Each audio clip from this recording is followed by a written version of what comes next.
안녕하세요. 저는 이현경입니다. 오늘은 특별한 썰을 풀기 위해 이 자리가 만들어졌는데요.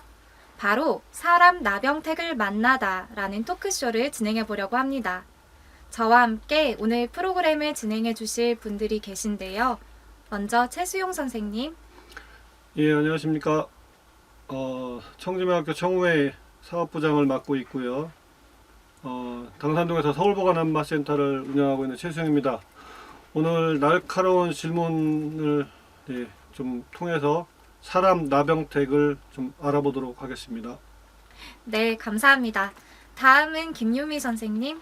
네, 안녕하세요. 저는 대우경진의 홍보부장을 맡고 있는 김유미입니다. 저도 나병택님을 많이 알지는 못하지만 오늘 꼼꼼히 사람 나병택을 파헤쳐 보겠습니다. 네, 기대되는데요. 다음은 이 프로그램의 당사자이신 나병택님이십니다. 안녕하세요. 나병택입니다. 오늘 세 분과 함께 토크쇼를 진행하니까 행복하기도 하지만 살짝 긴장도 되네요. 뭐를 파헤쳐 보시겠다는지 하여튼 잘 모르겠지만 마음 깊숙한 진솔한 얘기도 나눠보고 가벼운 이야기, 일상생활 탈탈 털려보도록 하겠습니다. 네, 그럼 바로 사람 나병택을 만나다 토크쇼 시작해 보겠습니다.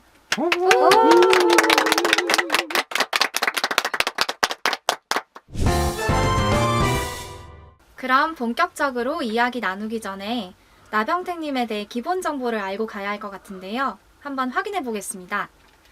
1963년생으로 2026년 64세, 84년 2월 강주 세강학교 중학교 졸업, 84년 2월 광주 세강학교 중학교 졸업, 87년 2월 서울맹학교 고등부 졸업 맞으신 거죠?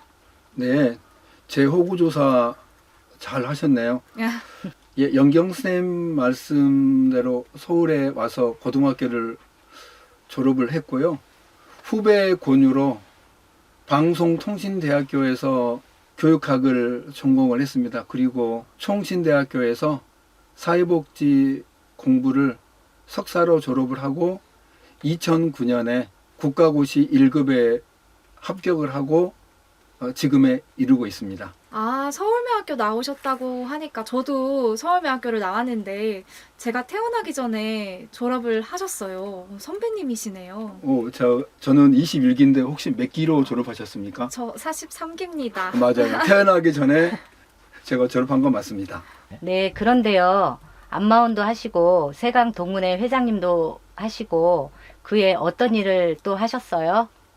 우리나라에서는 아마 가장 큰 복지관이라고 그러나요? 복지회라고 그러나요? 거기에 취직해서 자립생활센터 소장으로 한 10년간 근무를 한 경력이 있고, 그리고 그 보호작업장 원장을 하면서 시각장애인들의 근로가 얼마나 심각한지에 대해서 많이 알게 되었거든요. 그래서 뭐 투쟁도 좀 할 줄 알고, 그다음에 시각장애인 일도 창출할 줄 알고, 그렇게 많은 일들이라 그래야 되나요?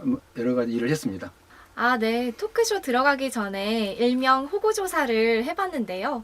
얘기하다 보니까 또 생각보다 많은 이야기를 나누게 된 것 같은데요. 그럼 다음 주제로 건너가시죠. 저는 개인적으로 한국맹인교회를 같이 출석하면서 저희 교회 장로님이기도 하시고 또 아내 되시는 영실 권사님과 그리고 제 친구인 따님과도 잘 아는 사이인데요. 어떻게 만나서 결혼을 하셨는지 좀 궁금하고요. 저는 이제 제가 결혼 2년차 시각장애 부부인데 거의 우리 나병택님은 40년 동안 인꼬부부로 살아오셨다고 들었는데 그 비결 좀 알려주시면 좋을 것 같습니다. 저희 부부 이야기를 하려면 고등학교 시절로 아마 거슬러 올라가야 될 것 같습니다. 제가 고등학교 3학년 때 서울명학교는 그 2반이 여학생과 같이 공부할 수 있는 그 반이거든요. 그래서 고등학교 3학년 때 2반으로 가려고 무진장 노력해서 정말 2반으로 갔거든요. 그래서 기가 막히게 지금 와이프하고 그 책상 짝꿍이 되어서 제가 공부는 않고 다리 슬슬 긁으면서 저한테 시집 오라고 그렇게 계속 이야기를 했거든요. 그래서 그때 그 인연이 되어서 지금 인생의 짝꿍이 되었습니다. 결혼 생활이라고 하는 것이 결코 그 쉬운 일은 저는 아닌 듯 싶습니다. 문화도 다르고 그다음에 환경도 다르고 이렇게 태어나서 얼마나 살면 정말 진정한 부부가 될 수 있을까 좀 고민을 많이 했어요. 때로는 마음이 안 맞으면 아마 진짜 참으려면 눈물도 좀 흘려야 되는 시기도 좀 있어야 될 것 같고 그래서 한 25년 정도는 살아야지 정말 부부다 이런 생각을 했거든요. 그래서 아마 우리 앵커님도 한 25년 살아야지 이 부부가 뭔지 냄새 맡을 수 있을 것 같습니다. 저는 그랬던 것 같습니다. 저도 지금 아내하고 초등학교 2학년 된 딸 키우고 있는데요. 이게 시각장애인들이 아이 키우기가 굉장히 참 어려운 세상이거든요. 어떻게 이게 좀 잘 키워 오셨는지 궁금하네요. 예, 많이 저도 궁금해요. 어떻게 지내왔는지 참 저희 집에는 딸이 그 시각장애로 태어나서 참 어려움은 있었습니다. 그래서 딸 하나 키우는데 시골에 계신 고모님도 동원했고 어머니도 동원했고 동원이라는 말이 좀 그러네 모시고 와서 애를 키우게 했고 어머니도 모시고 와서 애를 키우게 했고 마지막으로는 그 막내 여동생 집에 제가 데리고 살았는데 시집가기 전에 그 시내 키우고 시집가라고 그래서 아마 딸아이 5학년 때까지 키우고 그렇게 시집을 간 것 같습니다. 아마 시각장애인 상호가 상호로 살면서 아이 키우기가 참 쉬운 일은 아니었다는 생각이 지금 듭니다. 눈물도 날라고 그러네. 그 따님이 일반 학교를 다니다가 맹학교로 전학을 했다는 얘기를 제가 들었는데요. 쉽지는 않으셨을 것 같아요. 그때 심정이 어떠셨는지 좀. 네, 이 이야기를 들으면 항상 그 눈물이 앞을 가리기도 하는데 저희 딸이 초등학교하고 중학교 졸업까지는 비장애인들과 거의 대등하게 뭐 그럭저럭 뒤처지지 않고 공부를 했거든요. 이하역으로 배정을 받으면서 문제가 좀 생겼나 봐요. 고등학교 1학년 중간쯤 되니까 아이가 학교 가기가 너무 힘들다고 뭐 구토 현상도 나고 그렇다고 그래서 문제가 좀 있구나 그렇게 생각을 하고 학교 선생님을 찾아뵀죠. 그랬더니 그 학교에서도 시내를 학교 적응시켜 보려고 거기에 아마 그 전도부장쯤 되면 굉장히 권력이 막강한 걸로 알고 있거든요. 전도부장을 시켜서 학교 적응시켜 보려고 했는데 시내가 학교 적응을 못 하고 있더라고요. 그래서 그 원인을 알아보니까 그 학교는 체육 시간에 골프를 하고 그 다음에 배드민턴을 치고 그래서 시력이 약한 그 시내가 적응하기에는 참 어렵겠다는 생각을 그때 하고 고등학교 2학년 때 서울명학교로 전학을 시키고 보니까 아이가 무지 행복해하는 거예요. 그래서 참 잘했다 아빠 입장으로서. 그리고 그 대학을 인서울 시키려고 그랬는데 그때 특수교육이 서울에는 이하여대인가요? 거기하고 그 다음에 당국대 이렇게 있었었는데 인서울은 못하고 그 대구에 있는 대구대학교에서 특수학을 전공하고 임용고시 합격해서 지금은 서울에 있는 특수학교들을 돌아다니면서 학교 교사로 잘 적응하고 있습니다. 그러면 시각장애인으로서 자녀를 키운다는 게 정말 어렵잖아요. 네, 힘들죠, 진짜. 저도 앞에서 말씀드린 것처럼 참 힘이 들었던 것 같아요. 그러면 시각 부모들이 도움을 받을 수 있는 정책이 있을까요? 글쎄요. 아마 쉽지만은 않는 것 같습니다. 그런데 방법이 없는 것은 아니에요. 제가 서울 시내 장애인 복지관이 그 몇 개 있나를 살펴봤더니 52개가 있더라고요. 그래서 이 복지관에서 시각장애인 부모 아이들을 케어해 준다면 저는 어느 정도는 해결이 되리라고 생각이 되거든요. 그래서 제가 당선이 되면 시각장애인 아이들을 이 장애인 복지관에서 케어할 수 있도록 반드시 서울시와 협의해서 만들어 가겠습니다. 방과 후 학습 도우미라든지 아이들을 좀 맡겨서 이렇게 어린이 교사들한테 키울 수 있게 해주는 맞아요. 방과 후도 그렇고 방과 후에 그 아이들 교육하는 문제 이런 것들도 아마 복지관에서 장애인 복지관에서 가능하리라고 생각이 듭니다. 자. 그러면 활동 지원사분들이 가사 일은 하지 않으려 하고 편한 일만 이렇게 찾아서 이동 지원만 하시려 하는데 방안 대책이 있을까요? 그러게요. 활동 지원 기관에서 그 일하는 코디들을 이렇게 만나보면요. 상당 부분 많은 분들이 그런 말씀을 하세요. 가사 서비스 이용 그 매칭하기가 참 어렵다. 이런 말씀들을 많이 하시거든요. 그래서 저도 10년 안에 대책을 세우지 않으면 이 일이 굉장히 큰 문제로 다가올 수 있겠다. 이런 생각을 하면서 제가 서실현에 입성을 하면 중앙회하고 같이 이야기를 해서 우리나라 그 지원사들로서는 활동 지원사들로서는 활동 그 가사 서비스 일을 시키기가 쉽지 않을 것 같아서 저는 그 외국에서 특히 뭐 베트남이나 필리핀 이런 데서 훈련을 시켜서 데려다가 일을 시키지 않으면 어렵다고 생각을 하거든요. 그래서 10년 안에 이 일을 준비를 하지 않으면 정말 어렵다고 생각해서 이거 제가 서실현에 들어가면 우선 착수하도록 그렇게 하겠습니다.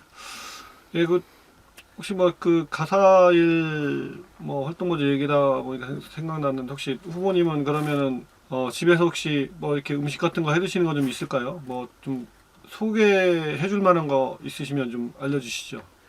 그 제가 여성분들하고 이야기 나누는 거를 참 좋아하는데요. 왜 그러냐면 이게 음식 레시피 때문에 그래요.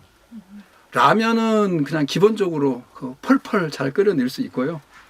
그 다음에 김치찌개, 돼지고기만 넣으면 김치찌개 되는 거잖아요. 그래서 끓이기가 가장 쉬운 것 같고, 된장찌개도 그냥 파 몇 개 썰어 넣고 그냥 감자만 있으면 되는 거니까 뭐 이것도 잘 끓이고, 청국장도 김치 하나만 있으면 끓여내는 것 같아요. 근데 저희 식구들이 가장 좋아하는 거는요, 라면에다가 만두 넣고 떡 넣고 막 이것저것 넣어가지고 끓여주는 거 좋아해서 제가 한솥 끓여서 정말 배 두들기도록 그렇게 음식 이 정도는 만들 수 있습니다. 된장찌개에 감자까지 궁합을 잘 알고 계시네요. 그리고 이렇게 얘기 듣다 보니까 너무 배가 고파지려고 하는데요. 그러면 제가 끝나고 맛있는 밥 쏘도록 하겠습니다. 소고기는 비싸서 못 사고요. 못 쏘고요. 아, 여기 밑에 갈비집 있던데. 그럴 것 같아서 제가 그럴 것 같아서 소고기는 못 쏜다고 말씀드렸습니다. 그런데 이번에 그 회장 선거 출마를 선언을 하셨던데요. 어떤 특별한 계기가 좀 있으셨나요? 저희 집에 시각장애인이 3명이 산다고 말씀드렸잖아요. 그래서인지 서울에 사는 그 시각장애인을 대표하는 기관이 저는 서실현이라고 생각을 하거든요. 근데 이 서실현이 정말 일을 잘 못하는 것 같아요. 제가 다니고 있었던 기관과 비교해봐도 그렇고, 다른 타 기관들, 그러니까 복지기관인 거죠. 복지시설과 비교해봐도 너무 일을 잘 못하는 것 같아서 안타까운 마음이 있어서 작년 7월에 결심을 했고, 다니고 있던 직장 그 인사권자들에게 말씀드려서 퇴직을 했습니다. 그리고 작년 10월부터 본격적으로 시각장애인들을 만나기 시작했는데 한 1,500분 만난 것 같고, 서울 시내에 지회가 한 25개 있거든요. 6번 정도 갔으니까 한 150회 이렇게 돌면서 느끼는 감정은 정말 잘 선택했다, 이렇게 생각을 하고 지금 아주 꾸준히 열심히 하고 있습니다. 아니 그 12년 전에도 이제 나왔다가 이렇게 한번 아픈 것을 물어보세요. 낙선을 하신 적이 있는데, 혹시 그럼 그때하고 지금하고 좀 뭐 어떤 특별한 차이점 같은 게 좀 있던가요? 보실 때? 12년 전에 드는 생각이 그랬어요. 서실현은 그 복지 전문가가 정치 감각을 갖고 일했으면 참 좋겠다. 근데 제가 사랑하는 그 친구가 있었는데, 이 친구가 굉장히 열심히 하다가 갑자기 12월 초인가 아마 접어버려요. 그 서실현 회장 출마를. 그래서 희망이 없다고 생각을 하고 내가 가야 되겠다. 그래서 정말 2달도 채 남기지 않은 상황에서 출마를 했기 때문에 그때는 제가 봐도 불가항력적이었고 그래서 그때를 그 경험 살려서 금년에는 좀 일찍 이번 선거에는 일찍 출마를 선언하고 준비하는 게 좋겠다 싶어서 작년 10월부터 준비를 했습니다. 그래서 오랜 기간 준비를 해왔으니까 아마 좋은 결과가 분명히 있으리라고 믿어 의심치 않습니다. 와. 네. 근데 그러면 이 서시련 회장을 하시려면 이 우리 서울 시각장애인들한테 가장 중요한 거는 이 복지콜 아니겠습니까? 무조건 복지콜 그다음에 이제 바우처 요건데 이제 되시고 나면 이 복지콜 또 바우처 이게 지금 바우처도 요즘에 이제 신장장애인들도 이제 저희들하고 같이 이용을 하고 있고 복지콜은 전부터 그랬고 이 복지콜이나 나비콜 아니 그 바우처 운영에 좀 변화가 있을 만한 그 계획 같은 건 혹시 가지고 계신 게 있으신지? 예민하고 어려운 질문이기는 합니다. 복지콜을 늘리는 일은 아마 쉽지가 않을 겁니다. 그런데 서울시가 장애인 5개년 계획을 세우면서 복지콜을 그 2030년까지 200대를 늘리겠다고 말을 해요. 저는 30년은 너무 오래 걸린다고 생각을 하거든요. 그래서 제가 서시련 회장으로 당선되면 서울시가 협의해서 이거 2027년까지는 200대 가야 됩니다. 그래서 이를 위해서 노력을 할 거고요. 그 다음에 뭐가 좀 잘못됐는지 거꾸로 복지콜이 운영되고 있거든요. 자세한 말씀 드리면 좀 제 표하고 관련이 있으니까 이거 수술을 해야 됩니다. 큰 수술을 해야 돼요. 그래서 그 내부에 있는 센터가 운영권을 갖고 일을 할 수 있도록 그렇게 하고 제가 크게 생각하는 거는 지금 기사님들이 60세 은퇴를 하시면 젊은 나이거든요. 그래서 어떻게 60세 되신 분을 70까지 일을 할 수 있도록 만들어 볼 것인가를 고민을 했거든요. 그래서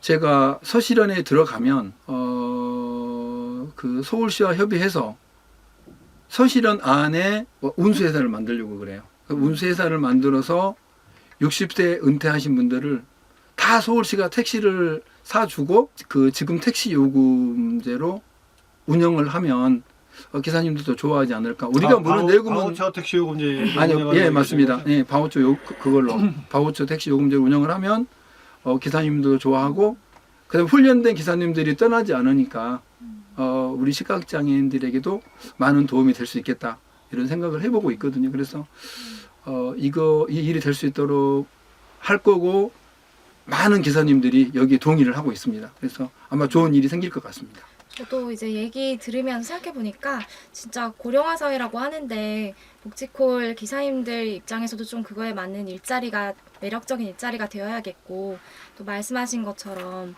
또 우리 이용자 입장에서도 제가 이제 연말이 되다 보니까 그 연말에 좀 이렇게 자녀 휴가도 쓰시고 하면은 좀 운영하시는 좀 콜이 더 줄어드는 것 같고 또 연말 행사 때문에 시각장애 입장에서는 행사도 많아지는 것 같고. 네, 그 일도 그렇고요. 그 다음에 그 보람 일자리가 지금 사실은 2월 달에 시작해서 12월에 끝나버리는 10개월 사업이어서 이거를 10개월 사업으로 할 것 같으면 왜 2월 달에만 모집해서 12월 달에 끝나야 되는가? 이거는 굉장히 문제가 있거든요. 그래서 서울시하고 이야기를 해서 이걸 좀 우리가 80개, 100분, 80분 이렇게만 일자리를 준다고 하면 이거를 뭐 2월에도 시작하고 3월에도 시작하고 4월에도 시작하고 이렇게 해서 끊임없이 이어질 수 있도록 이런 방안을 찾지 않으면 지금 아마 추운 겨울에 복지콜 이용하기 쉽지 않을걸요. 이거 해결해야 됩니다. 또 질문하실 거 있을까? 우리 유민 선생님 좀. 그리고 운전원에게 죄송해요. 퇴근콜 인센티브가 지급되면서 장거리 경유는 운전원들에게 기피 대상인데요. 경유 신청을 하려 할 때 센터 간제실이 아닌 운전원과 직접 통화를 하라고 하기도 하는데요. 누구를 위한 복지콜 제도인지 의문이 될 때가 많습니다. 상당히 예민한 질문이신데 어쨌든 복지콜이 잘 연결될 수 있도록 효율을 높여가는 방법이 최고 좋은 것 같고요. 지금 기사님들에게 3시간 반의 퇴근 시간을 주고 이 안에서 복지콜을 처리하면, 그러니까 콜을 처리하면 뭐 5천 원인가 얼마인가를 더 준다는 이야기를 듣고 있고, 그 다음에 기사님들이 콜 거부를 무제한 할 수 있다. 뭐 이런 이제 일들이 있다고 해요. 그래서 이 일들을 좀 바로 잡는 것이, 바로 잡으면, 이런 일들을 바로 잡으면 그 분명히 콜 연결률이 높아지리라고 믿고 있습니다. 그래서 예, 이런 정책을 좀 펴야 될 것 같습니다. 저도 좀 강남 쪽에 살다 보니까 이쪽은 차가 굉장히 많이 밀려서 좀 보통 택시 기사님들도 많이 기피하시긴 하시더라고요. 그런데 원래 부자 동네 차가 잘 안 됩니다. 아이 뭐 제가 부자는 아니라서 그런 말씀 못 드리겠지만 정말 이 차량을 진짜 타고 싶은 마음은 어떤 이용자나 동일할 텐데 정말 또 그것을 기사님 입장에서 기피하신다면 그건 좀 약간 서로 아쉽지 않을까 그런 생각 좀 해봅니다. 뭐 자세한 말씀은 드리기가 참 쉽지는 않겠습니다만은 가능하면 복지콜 예약 제도도 실시해 보려고 하고 있고요. 그 다음에 어떻게 하면 합승을 정말 그 같은 방향으로 갔을 때, 우리가 한 장소에서 여러 명이 시각장애인들은 모여서 밥도 먹고 뭐 종교 활동도 하고 막 그렇잖아요. 그랬을 때 한 방향으로 그 가는 분들을 함께 모시고 가면 콜 연결률이 높아지지 않을까 이런 생각을 해보고 있거든요. 그래서 그 합성을 했을 때 기사님들에게 어떻게 높은 점수를 줘볼까 이런 고민도 해보고는 있습니다. 바우처 택시 역시 복지콜 수준으로 연결이 안 된다는 말이 많습니다. 특히 콜 처리했을 때 운전원에게 돌아갔던 수당이 2,000원에서 1,000원으로 줄었다는 얘기가 있는데요. 그 때문인지 우리 이용자 입장에서는 예전보다 콜이 더 안 된다고 하는 얘기들을 하는데 방안이 있으실까요? 금년 10월부터 2,000원에서 1,000원으로 그 삭감이 되면서 운전자들이 콜을 기피하는 현상이 나타나는 것은 분명히 맞습니다. 그런데 그 이 일이 단순한 2,000원이 아니라는 이야기를 해요. 그럴지라도 제가 서실현에 당선돼서 입성하면 반드시 콜 요금을 예전 수준으로 올려서 잘 될 수 있도록 그렇게 노력하겠습니다. 이건 서울시하고 협의를 해야 되는 것이 맞거든요. 그런데 불행하게도 바우처 택시는 서실현이 제한권을 가지고 있지 못해요. 이번에 서울시 택시 정책과에 그 바우처 택시를 반납하면서 운영위원조차도 서실현이 못 들어갔더라고요. 그래서 운영위원회에 빨리 들어가는 것이 목표고 운영위원회에 들어가서 이런 일들을 해결해야 됩니다. 아니면 제가 서울시 로비에 누워서 시위라도 해야죠. 누워서 데모할 생각이 있습니다. 제가 아까 말씀드렸잖아요. 10년의 자립생활센터 소장을 하면서 저 볼라드 무릎 밑으로 있을 때 엄청 많이 넘어졌거든요. 돌멩이 쇳덩어리 있을 때 다 깨서 부셨거든요. 이 일을 아마 해낼 수 있을 거라고 생각합니다. 지금 아마 볼라드가 무릎 위로 올라가 있고 그 부드러운 재질로, 그리고 제가 흔들리게 만들어라 이렇게 해서 아마 그런 것들이 다 90% 이상은 받아들여져서 시정이 되었으니까 아마 이 일도 반드시 해결할 수 있을 거라고 저는 제 자신을 믿고 있습니다. 네. 제가 또 믿는 하나님도 계시고요. 또 바우처 택시 이야기가 나와서기도 한데요. 그 기사님들이 배차를 받으면 기사님들 입장에서는 1km 안에 이용자가 있다라고 그 배차가 돼서 이동을 하는데 그 T맵이 알고 보니까 직선 거리로 안내를 해줘서 알고 보니까 3km를 돌아서 갔다. 이런기 때문에 또 그런 T맵에 문제가 있기 때문에 많이 시정 요청을 했는데도 안 돼서 그래서 오히려 그런 이용자분들 만나는 게 너무 불편해서 안 잡는다 이런 얘기도 하시거든요. 그러게요. 아마 이것은 어플 개발이 잘못돼서 그런 것 같거든요. 그래서 어플 개발을 잘해서 잘하면 해결이 될 수 있으리라고 생각이 듭니다. 또 이외에도 바우처 택시에 있어서 30km 거리 제한이나 같은 기사의 콜 9회 이상의 탑승 금지 등 여러 제한이 많은데 근본 대책은 무엇일지도 말씀 부탁드립니다. 동일한 기사를 9회 이상 이용하면 제재를 받는 거, 이거는 굉장히 문제가 있습니다. 예를 들면 집에 가까운 곳에서 출퇴근하는 이제 그 일을 알고 기사님들이 이거를 잡으려고 노력들 하거든요. 자기네 집에서 가까우니까. 기사님들 맞습니다. 출근하면서 저 같은 경우도 그렇습니다. 저희 집에 가까운 기사님들은요. 아침에 제가 출근하는 시간을 알고 이 택시를 저를 회사에 데려다 주려고 많은 노력들을 하거든요. 그런데 그 출퇴근 고려도 없이 제한을 두는 거, 아무리 부정수급이 있더라도 이거를 제한을 두는 것은 저는 문제가 있다고 보고요. 또 하나 30km, 제가 이게 정확한 데이터인지는 모르겠습니다만은 서울에서 서울 끝이 50km가 넘는 걸로 알고 있거든요. 맞아요. 근데 서울시 안에서 30km 제한을 두는 것은 문제가 있다고 봐지고, 혹시 서울시를 벗어나는 것은 저는 잘 모르겠어요. 그러나 서울시 안에서 30km가 벗어나면 700원의 요금이 적용되는 것은 상당히 문제가 있어 보입니다. 그래서 저는 이거를 그 키로 제한, 서울에서는 키로 제한을 풀고 가능하면 지금 복지콜 수준에서 그 이동될 수 있도록 그렇게 제도를 만들어 볼 거고요. 지금 제가 고민하고 있는 것은 서울시가 거리가 멀기 때문에 5,000원이 넘어가면 더 이상 그러니까 메타기가 올라가지 않도록 그렇게 지금 만들어 볼 생각도 있는 거거든요. 제주도 가서 보니까 제주도는 4,000원이 넘어가면 키로가 안 넘어가요. 그래서 요금이 안 넘어가요. 그래서 서울시도 그런 적용을 해볼 필요성이 있지 않겠나. 아마 청주가도 4,000원이 넘어가면 메타기가 올라가지 않습니다. 울산도 그렇죠. 네, 네. 울산도 네, 그래서 서울시도 이 제도를 정착시켜 보려고 노력하겠습니다. 저희가 택시를 꼭 이용해야 되는 사정이 있는 거잖아요. 버스를 탈 수 있는 사람들은 비교적 저렴한 요금으로 버스를 이용할 텐데 저희는 그런 것이 어렵다 보니 콜을 이용하는 거라서 이런 정책 방향이 꼭 반영됐으면 하는 마음을 가져보고요. 또 뭐 구로구 천왕동이라던가 이렇게 택시가 정말 잡기 어려운 그런 변두리 지역들이 있는데 이런 사각지대에 있는 이용자들은 꼭 그 기사님들이 9회 이상이라도 출퇴근 시간을 맞출 수 있게 좀 콜 제한을 풀어주셨으면 하는 마음이 네, 있습니다. 저도 말이 안 되는 정책이라고 생각을 하고요. 하여튼 아까 말씀드렸잖아요. 이 정책이 시행되지 않으면, 그러니까 풀리지 않으면 서울시청 로비에 가서 눕겠습니다. 저 해야 된다고 생각을 하거든요. 그때 여기 세 분 다 동참해 주실 거죠? 아니, 네. 후보님 이렇게 당연하죠. 들어눕는 컷 하나 들어가야 되는 거 아니에요? 네. 꼭 동참해 주세요. 네. 네. 알겠습니다.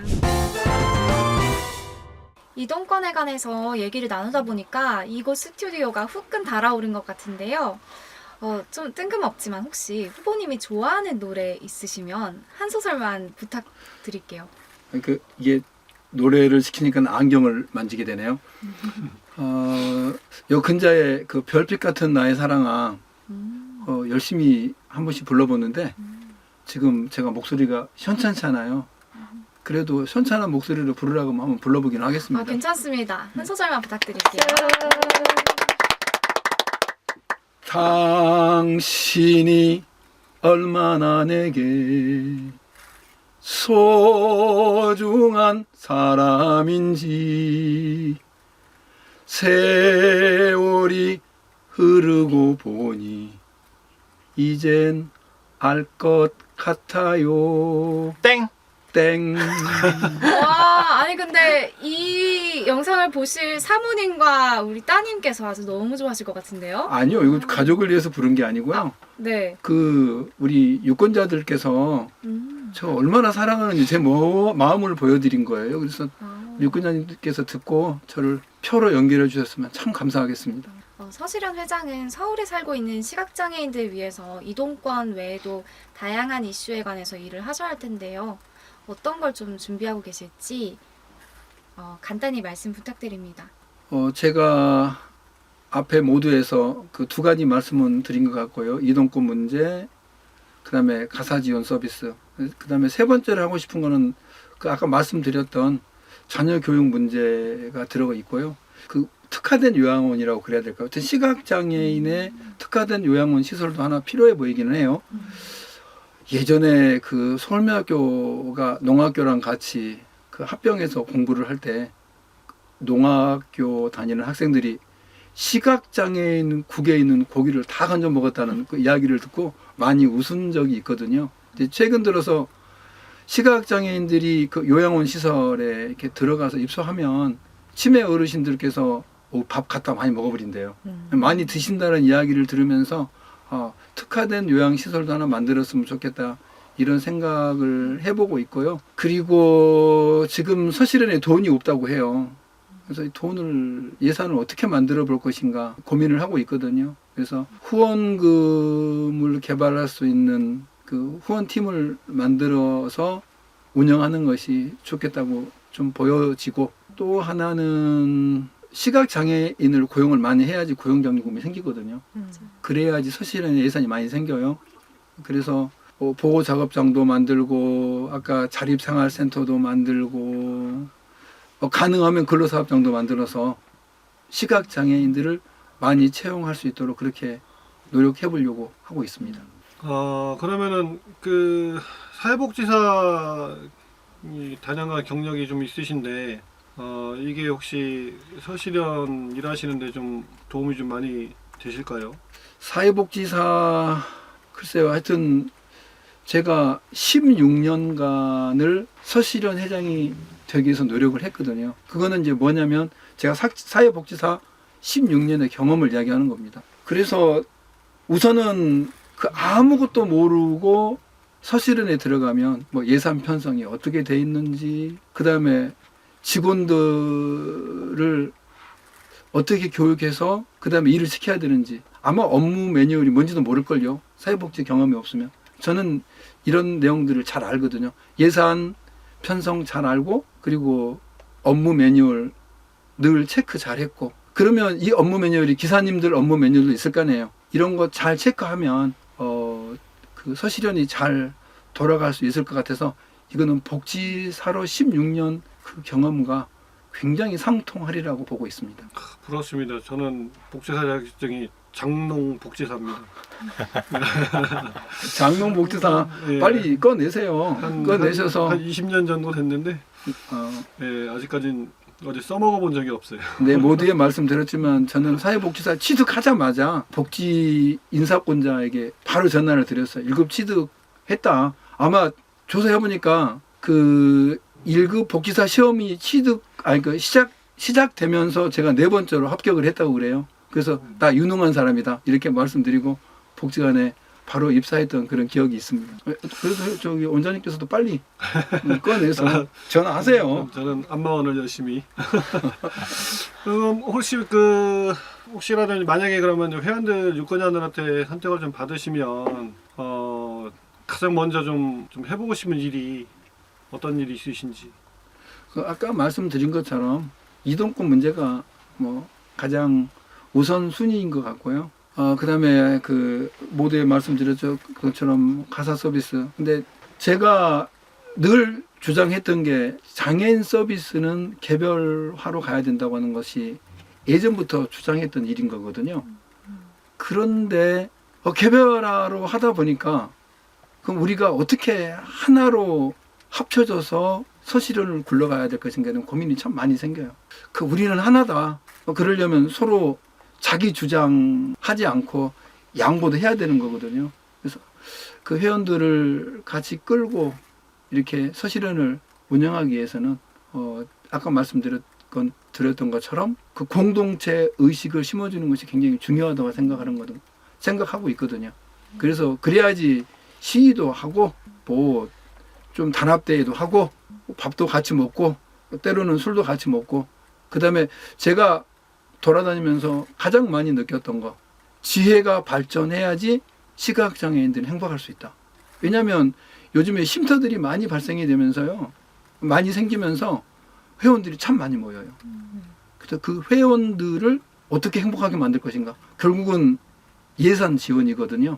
어떻게 한 5억 정도 그 예산을 만들어 볼 것인가에 대한 고민은 있습니다. 그래서 5억이 되면 지회에 매년 한 3억 내려보내면 좋을 것 같고, 이러면 매월 100만 원씩 내려보낼 수 있거든요.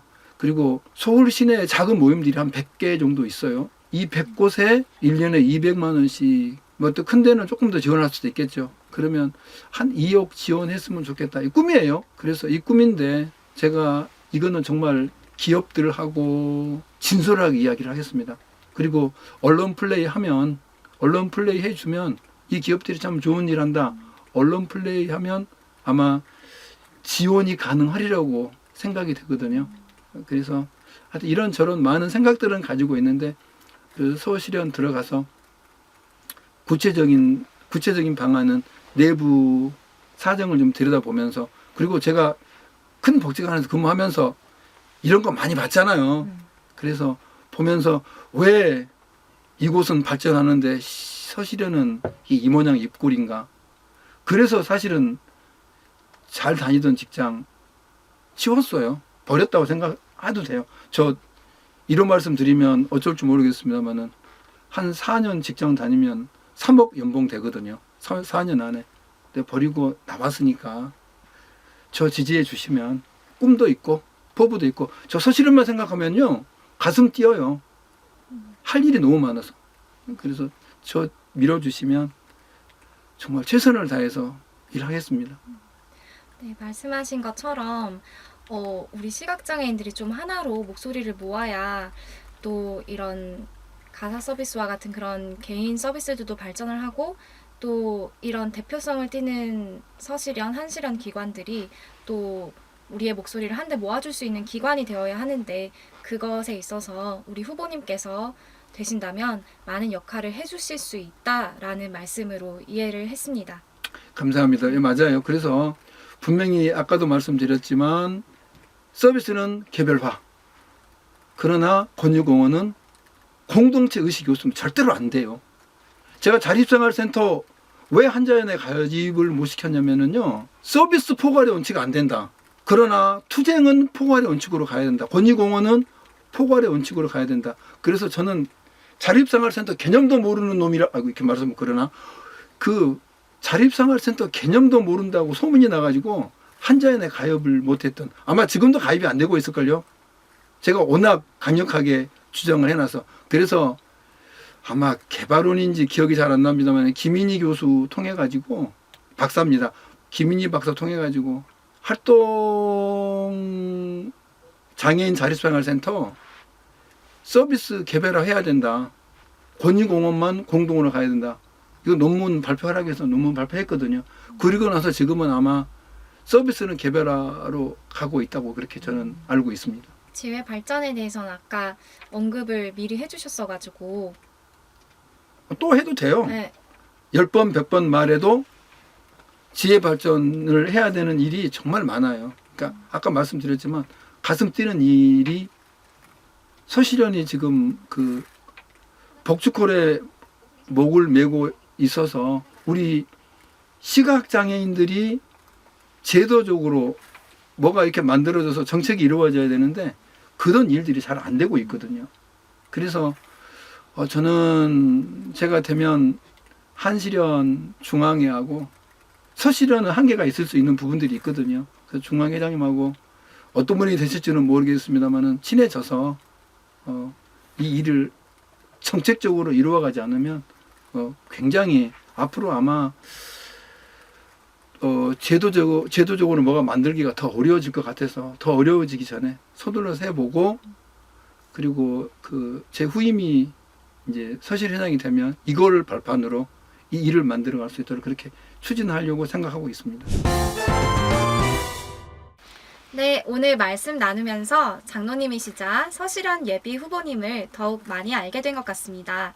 마지막으로 간단하게 서실현 회원분들께 본인의 포부 들려주신다면요? 다 말씀드려서 더 이상 말씀드릴 것은 없습니다.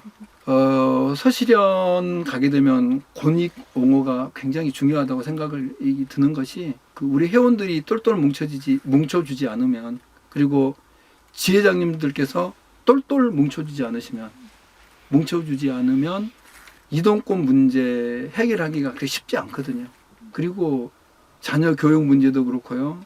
그리고 그 아이들 교육 문제도 그렇고, 요양원 시설 문제도, 그 다음에 지혜의 지원 문제도 다 예산 문제이기 때문에 저 혼자 못합니다. 제가 회장에 당선이 되면 회원들이 도와주셔야 되고 지회장님께서 도와주시면 아마 일을 잘할 수 있으리라고 생각이 되거든요. 아까 말씀드렸지만 16년의 복지 경험, 이것이 분명히 서실현을 키워갈 거고, 그리고 곤직공호를 통해서 제가 투쟁하는 것이 제 몸에 체득화되어 있거든요. 곤직공호를 통해서 나선다면 분명히 좋은 일이 생길 수 있다고 저는 믿고 있습니다.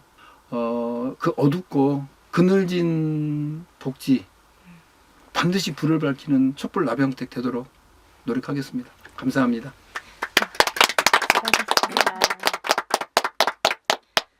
오늘 토크쇼를 통해 사람 나병택을 제대로 만나는 뜻깊은 시간이 되셨기를 바라면서 함께 해주신 최수영 선생님, 김유민 선생님께 그리고 긴 시간 답변해주신 우리 나병택 후보님 감사드립니다. 다 같이 인사드리고 마칠까요? 감사합니다. 감사합니다.